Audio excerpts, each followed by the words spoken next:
Assalamualaikum warahmatullahi wabarakatuh.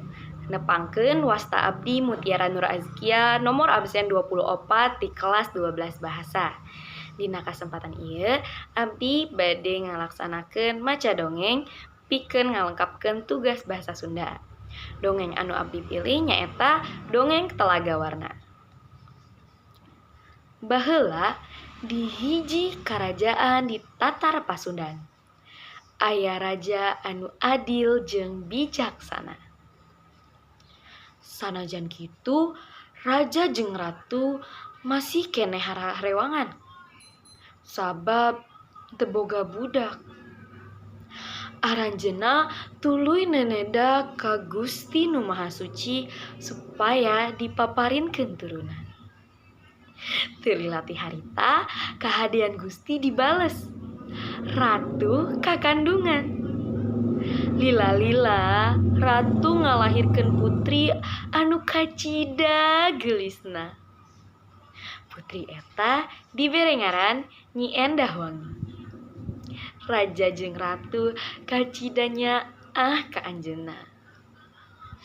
Nepi ka sagalana dipasihan. Nalika geus dewasa, Nyi Endah Wangi jadi budak manja jeung sombong.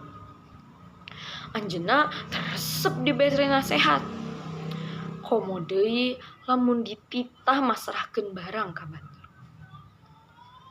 Dina hiji waktu, raja rek ngayakeun hajat pikeun putrina.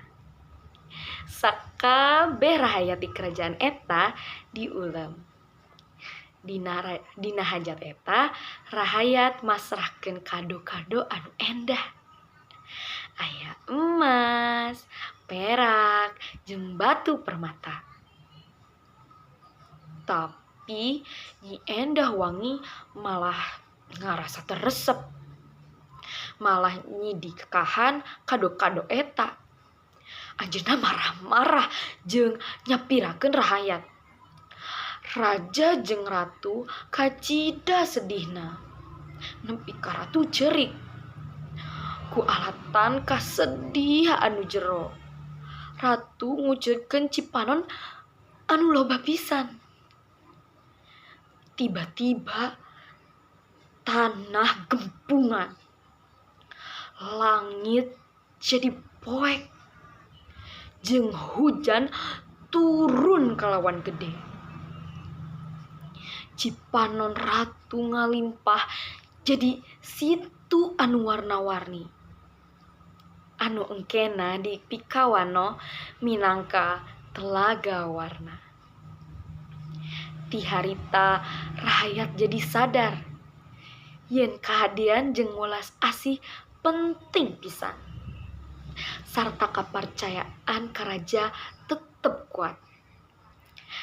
Telaga Warna janten lambang kaendahan sarta pangeling-eling pikeun henteu jadi jalma anu sombong. Mung sakitu wae carita anu abdi sampaikeun. Mohon maaf atas kekurangan sareng kasalahan anu abdi laksanakeun. Wassalamualaikum warahmatullahi wabarakatuh.